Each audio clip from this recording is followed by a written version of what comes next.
हाय दोस्तों, तो आज हम स्वागत करते हैं हमारी एसआई की वीडियो के लिए। और हम बना रहे हैं एसआई के पर्पज़ से वीडियो। ठीक है। तो सबसे पहले लोगों की डिमांड थी कि एसआई के ऊपर वीडियो बनाई जाए कि एसआई की जो वैकेंसीज आ रही हैं उनके ऊपर कौन सी बुक अच्छी रहेगी, कौन सी बुक पढ़नी चाहिए, कौन से ऑथेंटिक नोट्स रहेंगे, कौन सी चीज़ें कहाँ से कैसे निकल के आएंगी। उसके लिए हमें सबसे पहले ज़रूरत पड़ेगी एसआई के नोट्स की। ठीक है। तो हम सबसे पहले बात करते हैं किताबों के लिए। तो सबसे पहले हमें 3 किताबें बहुत इंपॉर्टेंट होती हैं। ज़्यादातर हमारे टाइम पे चलती थी लक्ष्य की किताबें। 2 आती हैं, अच्छी किताबें हैं। ठीक है। बंदा पढ़ के उन किताबों को एसआई का पेपर पास कर सकता है। एक आती है राघव प्रकाश, जो आप सभी को पता है, आप लोग पढ़ते हो। लेकिन राघव प्रकाश पढ़ने से पहले सबसे पहले जो बुक पढ़नी होती है हिंदी के लिए, वो 9वीं से लेकर 12वीं तक की हिंदी ग्रामर की बुक होती है। ठीक है। देन उस बुक को पढ़ने के बाद सबसे पहले जो भी हम चीज़ पढ़ेंगे, सबसे पहले हमें उठाना होता है सिलेबस, कि सिलेबस क्या है। ठीक है। सिलेबस को उठाने के बाद उसमें सबसे पहले टॉपिक देखने होते हैं, क्योंकि अगर सिलेबस से बाहर जाके पढ़ोगे तो सिलेक्शन वैसे भी नहीं होना है। जो भी सिलेबस में कंटेंट दिया हुआ है कि यार ये ज्योग्राफी का सेगमेंट है, ज्योग्राफी पहले ख़त्म कर लो एक साथ, कि ज्योग्राफी ख़त्म करनी है। देन ज्योग्राफी ख़त्म करने के बाद फिर पॉलिटी ख़त्म करो। पॉलिटी का एक साथ राजस्थान और इंडियन पॉलिटी एक साथ पढ़ी, राजस्थान और इंडिया की ज्योग्राफी एक साथ पढ़ी, फिर इकोनॉमिक सर्वे और इंडिया की इकोनॉमी एक साथ पढ़नी होती है, क्योंकि उससे सीक्वेंस बनता है। एक छोटी कॉपी ले लो, उसमें सारे नोट्स बना लो। ठीक है। और जो पेपर, जब पेपर नज़दीक आएगा ना, तो अपने शॉर्ट नोट्स बने हुए रहेंगे एसआई के एग्ज़ाम के लिए। जब भी होगा, दिसंबर में होगा या अगली साल होगा, जब भी आपके नोटिफिकेशन आ जाए, तो उस हिसाब से जब आप नोट सेट करोगे तो आपको बहुत अच्छा रिवीजन भी हो जाएगा। और करंट अफेयर्स, सिर्फ करंट अफेयर्स की तरह ही पढ़ना, कोई पीएचडी हासिल नहीं करनी जैसा आरपीएससी के पेपर में पूछा गया है, मारे जाओगे। ठीक है। करंट अफेयर्स पढ़ने के लिए सबसे अच्छी चीज़ होती है क्रोनोलॉजी। पूछे पूछे क्वेश्चन नहीं पूछे, जैसे इस बार सर्वे से ज़्यादा कुछ नहीं बना, तो अपने कोर सब्जेक्ट को भी इम्पोर्टेंट करना बहुत ज़रूरी होता है, कि हमने हमारे कोर सब्जेक्ट को बहुत इंपॉर्टेंट किया हुआ है, तो उसमें उस हिसाब से हमने पढ़ लिया है। तो सबसे पहला सेगमेंट रखना है क्या, ज्योग्राफी, फिर पॉलिटी, फिर इकोनॉमी, और साइंस एंड टेक अलग रख लेना। साइंस टेक को धीरे धीरे एक एक चैप्टर पढ़ते हुए चलो। 9th और 10th की बुक ज़्यादा इंपॉर्टेंट होती है साइंस के लिए।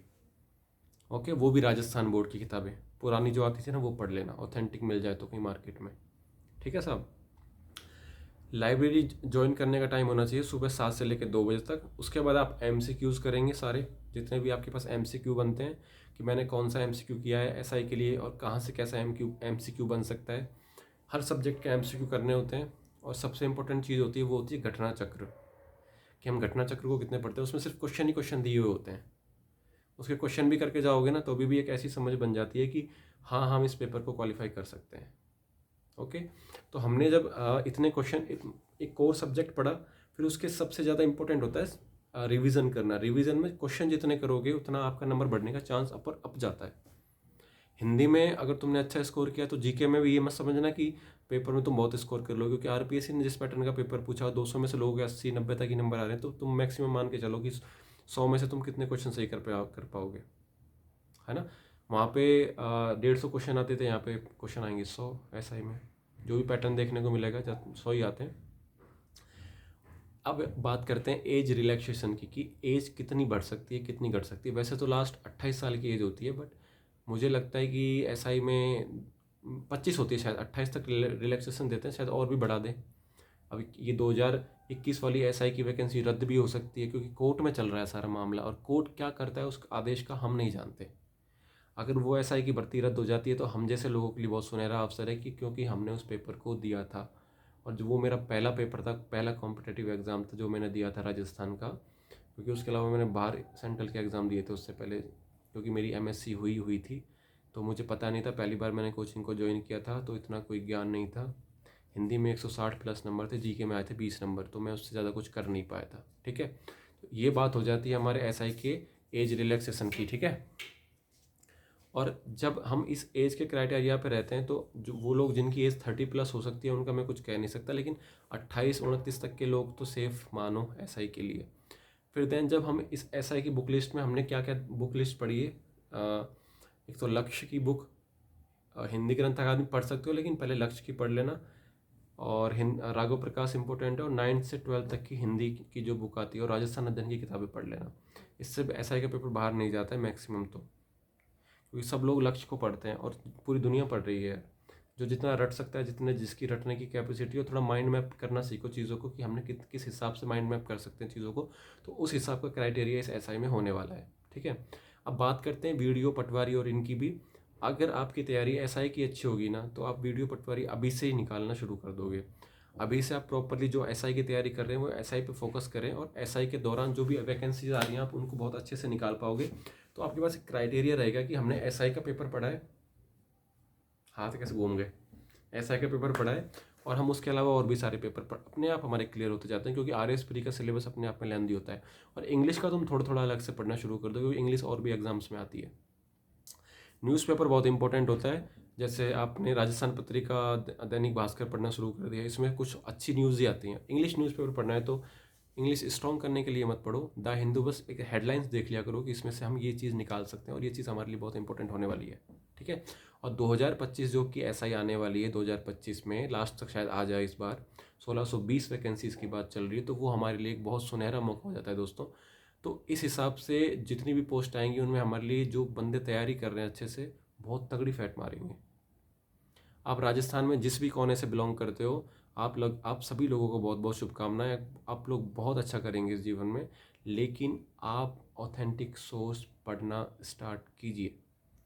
कोचिंग वाले नोट्सों की कोई गारंटी नहीं होती है कि देखो छप जाए तो छप जाए, नहीं छपे तो नहीं छपे। आशा थी कि ये पूछेगा, पूछ लिया, वो बात खत्म। हाँ, आप लीड मार सकते हो राजस्थान ज्योग्राफी में, इंडियन ज्योग्राफी में थोड़ी बहुत। हिस्ट्री का कुछ खेल नहीं हो सकता। हिस्ट्री में जैसे राजा महाराजा की हिस्ट्री वो याद हो जाती है, किताबें इंपॉर्टेंट होती हैं, कौन सी किताब कैसे पढ़नी है। अब से हम डेली हर एक टॉपिक के ऊपर वीडियो बनाना स्टार्ट करेंगे। जैसे राष्ट्रपति, ज्योग्राफी का कोई टॉपिक, मेरे पास बोर्ड नहीं है अभी, यहाँ पे लगाया नहीं मैंने। बोर्ड लेके आऊँगा तो मैं आपको पूरी चीज़ें उसमें समझा दूंगा कि आपको कैसे कैसे क्या पढ़ना है एसआई के लिए। सबसे पहले जो सबसे बड़ी हमारी जो एसआई में जो भी हमारा डिस्ट्रैक्शन होता है ना पूरा, वो होता है हमारा मोबाइल फ़ोन। हम जितना मोबाइल फ़ोन यूज़ करेंगे हमारी माइंड की कैपेसिटी ख़त्म कर देता है और हम पढ़ नहीं पाएंगे। तो इसलिए जिस टाइम पे लाइब्रेरी जाओ तो फ़ोन घर रख जाओ, 8-9 घंटे, 8 घंटे लास्ट। 8 मतलब सुबह 7 बजे गए यार, दोपहर के 2 बजे तक पढ़ लिए, उसके बाद फ़ोन चला लो, कोई दिक्कत नहीं है। फिर उसके बाद एमसीक्यूज़ करने होते हैं हमें, जितने हम एमसीक्यू करेंगे ना उतना हमारे लिए बेनिफिट होता है। एमसीक्यू हमारे लिए बहुत इंपॉर्टेंट, मस्ट इंपॉर्टेंट हो जाते हैं। जितने हम क्वेश्चन करेंगे ए बे सै दे वाले सीक्वेंस वाले क्वेश्चन करना स्टार्ट करो, क्योंकि आरपीएससी इसी मोड पे काम कर रही है। ठीक है, और आरपीएससी का मूड क्या है, उसकी नब्ज को पकड़ो। करंट अफेयर्स के लिए थोड़ा बहुत विजन को देख सकते हो, बाकी रीजनिंग के कुछ टॉपिक्स हैं वो स्ट्रॉन्ग कर लो, बाकी सब चीज़ हो जाती है। तो एसआई के लिए हमने आपको बुक लिस्ट बता दी है, और इस बुक लिस्ट को फॉलो करो, आपका सिलेक्शन जरूर श्योर हो जाएगा। भगवान आपको बहुत अच्छी अच्छी चीज़ें प्रदान करे और आप लोग हमेशा खुश रहें। तो ये हमारी एसआई की पूरी रणनीति है, और इस एसआई की रणनीति के साथ, यानी कि आरएस प्री के पूरे सिलेबस के साथ, आप किसी भी एग्ज़ाम को पास कर सकते हो, बाकायदा आप हिंदी और इंग्लिश अच्छी कर लें तो। और थोड़ी बहुत तो मैथ रीजनिंग आप पढ़ती होंगी, बाकी जिसको मैथ भी नहीं आती वो भी एसआई पास कर सकता है, क्योंकि तो कुछ चलते हैं टप पे। ठीक है, तो चलो आज हम एक शायरी के माध्यम से इस बात को कहना ख़त्म करना चाहेंगे कि हम इस लहजे में हर किसी से बात नहीं करते। माना इस लहजे में हम किसी से बात नहीं करते, बाकी का शेर हम भूल गए, लहजे में बात नहीं करते, क्या बात नहीं करते, क्या शेर था वो। माना हम अदब से बात नहीं करते, और हम इस लहजे में हर किसी से बात नहीं करते। बाकी मुझे आता नहीं, मैंने कहीं सुना था ये। एक मेरा सिंगर है फेवरेट, हरियाणा का, धांधा न्योली वाला, उसको सुनता हूँ थोड़ा, उसके गाने अच्छे होते हैं। वो वाला गाना सुना है कि आ, ना शहर के ना छोड़े तेने गांव के ना छोड़े, तेरे तेरे शहर के आए तेने गांव के ना छोड़े, कुछ ऐसा ही गाना था। बहुत अच्छा गाना। गाने सुना करो, म्यूज़िक सुना करो, उससे तुम्हारे माइंड के तंतु खुलेंगे, अच्छा अच्छा फील होता है म्यूज़िक सुनने से, एकदम खतरनाक सा। अब भाई साहब, मैं कल रात को सो रहा था तो मुझे अचानक से हवा चल रही थी रात को, ऐसा भयंकर डर सा लगा कि क्या हो गया। रात को ऐसा अकेला सोता, मैं किचन की लाइट जला के सोता था पहले, भूत भूत आ जाए तो। बचपन में बहुत डरता था मैं यार। मेरी स्कूलिंग हुई है स्वामी केशवानंद शिक्षण संस्थान लक्ष्मणगढ़ अलवर से, तो वहाँ से पढ़ा हुआ हूँ मैं। भूतों से बहुत डर लगता था, भूतों से, कुत्तों से। एक बार दोस्त और हम लोग खेल रहे थे तो कुत्ते पीछे पड़ गए, एक बार खा गया था। तो ऐसी बात है। बाकी जिनके शौक़ बहुत बड़े होते हैं वो बहुत अच्छे खेल रचते हैं और बहुत अच्छी ऊपर जगह पे जाके पहुंचते हैं। किसी ने आपका दिल दुखाया, किसी ने आपको क्या बोल दिया, दोस्त ने मुझे ये बोल दिया कि पीजी में खाना अच्छा नहीं मिल रहा, पीजी में वो नहीं मिल रहा। सबसे अच्छी चीज़ है डाइट। में बता देता हूँ क्या खाना होता है। एक दूध दूध की थैली ले लेना अच्छी सी, ग्राइंडर मंगा लो घर से, ग्राइंडर, ठीक है। दूध की थैली ले लेना, घंटी ले लेना, गिलास ले लेना, दूध डाला, 2 केले मिला दो उसमें, chia seeds, flax seeds, pumpkin seeds और एक होते हैं सनफ्लावर सीड्स डाले उसमें, थोड़ी सी भीगी हुई मूंगफली डाल दो। इनको रात को भिगोना होता है। और एक खजूर डाल दो, एक जार डाल दो अंजीर। ग्राइंडर से मिक्स किया, पी जाओ। आधी किलो से ज़्यादा, मतलब 2 3 4 गिलास बन जाते हैं इसमें। पूरे दिन इतनी खतरनाक एनर्जी से पढ़ाई होगी, दिमाग एकदम रिलैक्स। सुबह सुबह चाय मत पीना, बढ़िया पढ़ाई होगी। तो अच्छे से पढ़ो, मस्त लेके पढ़ो। वैसे मैं पीके की तरह कहाँ नहीं ला सकता हूँ, हिला के बताऊँ क्या है? तुम्हारा मास्टर हूँ मैं, हंसना नहीं कोई मेरे ऊपर। ये मैं तुमको हंसाने के लिए करता हूँ, ठीक है। देखो ऐसे कहाँ नहीं लाते थे पहले हम पीके की तरह, हिलिया ना। तो खुश रहो, आबाद रहो, टेक केयर, गुड नाइट दोस्तों। एसआई के ऊपर बहुत अच्छे से पढ़ना है, बाकी बुक्स का लिंक डाल दूंगा। Take care, good night.